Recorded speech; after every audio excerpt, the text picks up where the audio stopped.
countries, and the final step in the naturalization process is the swearing-in ceremony. You know, you have to do all the background check, criminal background check. You have to do a citizenship test, right? You have to pass the citizenship test as an immigrant before you can become an American. It's a prerequisite, right? It's a legal requirement.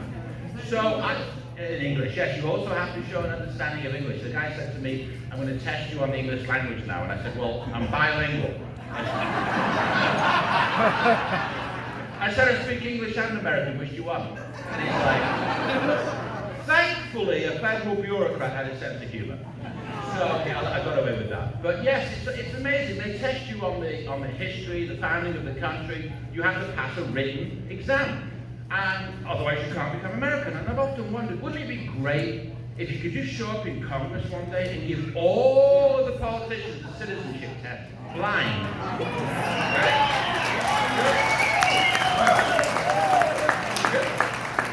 Just to see how many of them would flunk the legal requirements to be an American, right? Wouldn't it be great?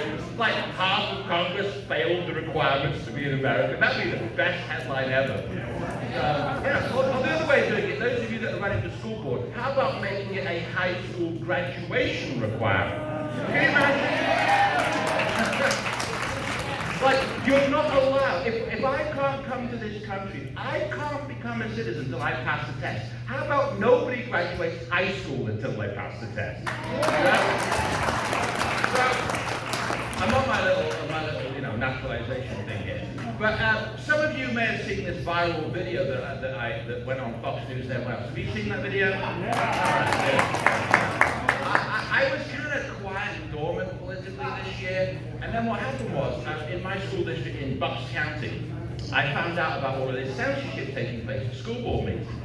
And I talked to a mom in the hallway at the June meeting this year. She said she was too intimidated to speak at the school board meeting because of what she saw at the prior meeting when people were being censored at the school district, at the school board meeting. And I said, what do you mean censored? Like literally told by the school board, shut up, sit down, be quiet, you're not allowed to speak. And I'm like, what? So I found out about this and I decided to speak. And those of you that have seen the video saw the interaction. And the school solicitor was like, you're not allowed to insult the school board president, because I called her Benito Mussolini. I mean, I was very polite about it. I just said, you're a fascist. Because she is. So he starts telling me, well, you're not allowed to insult a government official. And I'm like, what did you just say? This is the United States of America. Not only is it our right to insult government officials, it's our obligation. So, I started getting into it with the solicitor. So those of you who've seen the tape, but he backed off real quick, and I actually started quoting constitutional law to him, right? And I upload the video the next day, and I'm not thinking anything about it. It's like, my YouTube channel had like 300 subscribers on it. I'm like, I just upload it, what the heck? 3 days later, I was at Father's Day with my 18-year-old daughter, and she looks at my YouTube channel, and my biggest video up to that point was like 800 views. So she goes, Dad, your video that you uploaded from the school board meetings at 5,000 views. Now, in YouTube terms, that's nothing, but to me, I was like, I'm a big YouTuber. And then a couple of hours later, she goes, Dad, it's at 5,200. 200 more people watched my video. Oh, yeah, isn't it? Yay! And then she's like, and someone in the comments said that they posted it on TikTok. And I guess I'm like, what's TikTok? I don't know. So like, then 2 days later after that, on the Tuesday, she said, Dad, I checked the thing on TikTok and it's at 1.2 million. This is on a Tuesday. The next day, like, I'm getting phone calls from Laura Ingram's producer, and the thing that they don't realize is I don't have like a staff or they get me. Like, when you suddenly have a viral video that goes all over the nation, it's not like I can go, oh, my assistant will handle my scheduling. No, they get me, and I'm like, I'm getting fueled under an avalanche. Like, can you do this radio show? I was doing radio shows. I don't even know where they are. I mean, people say, do you ever prepare for a speech? No. I mean, you don't say any script here. I don't have time. I don't have a script writer like Obama and Biden have. Just say it like it is. So, The theme that I want to talk about, and by the way, if I talk too long, where's Tom? You just have to turn off the mic, because I'll keep going all night. Is the problem in America, the biggest threat in the United States right now, is that the radical left have stolen the English language, that's the first thing, and second of all, the all-out assault on the First Amendment to the Constitution. See, that's the biggest threat right now. We could talk about critical race theory all night. I don't even call it that. You know what it is? It's taxpayer-funded political indoctrination. That's what it is. It is a race-baiting, rotten ideology that tells little kids, you're black, you've been oppressed, you're white, you're oppressed, you'll need to learn why. That is so wrong. It's so immoral. I feel like leave our kids alone. You know, leave them alone. Ridiculous. We can talk about that, but here's the thing.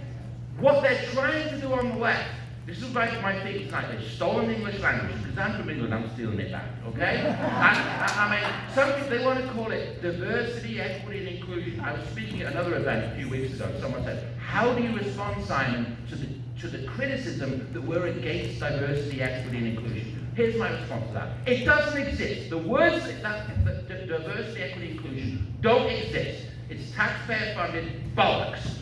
That's what it is. Now, those of you who are looking confused, because I just used the word from England, what bollocks? I'm going to leave that one to your imagination. Now, some said, oh, it's BS, but listen, it's a little bit more subtle than that. It's actually more insulting. So anyway, you can just store that one away and use it. So I said, I don't call it that. They say, well, we have a director of equity in the school district. No, you have a director of a taxpayer-funded political indoctrination program. That's what it is. In other words, I encourage everyone in this room, when you're out talking about these things, to simply refuse to call it what they call it.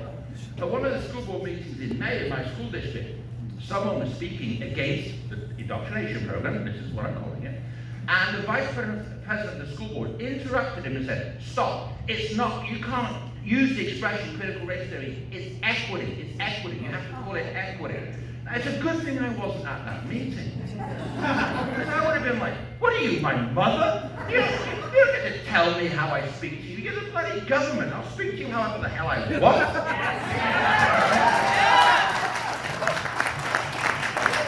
This idea of a government official that says, here's how you have to speak to me. Yeah. What? You lost the idea of here's how I have to speak to you. Never mind what it's about, right? But this is their mentality on the left. They think they can make you speak a certain way. Because if they can make you speak a certain way, then the discussion is on their terms and conditions, right? So never fall into the trap of using the words that they use. I had to explain this to my mom in England. She's slightly conservative, and she didn't know what the word progressive means, right? That's another word that they just made up out of nowhere, right?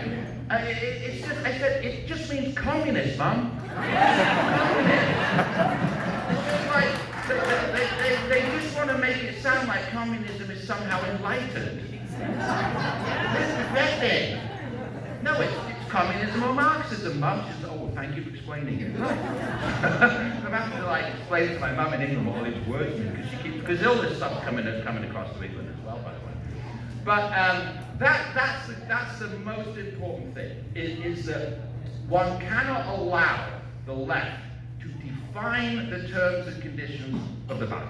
Because there's a battle in this country, right? For the heart, mind, and soul of what it means to be an American. And the left's attempt to silence free speech. Critical race theory is a debate. Imagine there's a debate behind that door, and people are arguing around critical race theory or political indoctrination, right? That's the debate. The debate could be on 100 different things. But when there's a thug on the door that won't even allow you in the room, because the thug says, here's how you have to speak if you walk into that door, or even worse, I won't allow you into that door. Because I will stand here and call you, if you want to go into that room and have an argument, I'll call you a racist, I'll call you a criminal, all the things that they call you, simply for disagreeing with them. And that is the biggest threat that we have in this country is that they aren't satisfied with the debate. They don't want to have the debate. They want you to shut up. And they're willing to use, as we've seen recently, federal law enforcement to try to intimidate you into shutting up. You know, I make the joke all the time, right? I miss, you know, I'm not a liberal, right? But there's a part of me that misses the old liberals, you know, the hippies. Remember the hippies? I kind of miss them. You know what I mean? Yeah, okay, I don't agree with them. It's all free love, free sex, and free speech, right? But here's the thing, it was always free speech. So you could go out and argue all day long with a hippie, but they weren't bad people. They're just slightly misguided. But they were always for the free speech side of it. But today's left, they're not like that. They're not like that. They're nasty, aren't they? They're just nasty. Think about them. They're nasty human beings. They're nasty people. The old hippies weren't nasty. They were just odd. but not like nasty. And that's the problem we have in America today is that the nasty left have taken over the Democrat Party completely, and they want everyone scared to speak out, because if we do, then they're going to label us A, B, C, and D, right? Which is just nasty, false, it's not true, and that's how they take over the United States. Tom's sitting next to me there, and he's looking at me like, by the way, he's trying to drag me up a bit, but I love Q&A, by the way, so I hope we have time for Q&A. But one of the things I wanted to mention is this. When going back to the naturalization ceremony, right, they give you this book of quotes from former presidents, inspirational quotes. You finally make it on your journey, right? And there's one quote that always stood out for me, and I'm paraphrasing here. It's something Ronald Reagan said. He said something like, "You can move to France, but you'll never become a Frenchman. You can move to Italy, but you'll never become an Italian. But anyone from any corner of the world can move to America and become an American." Right?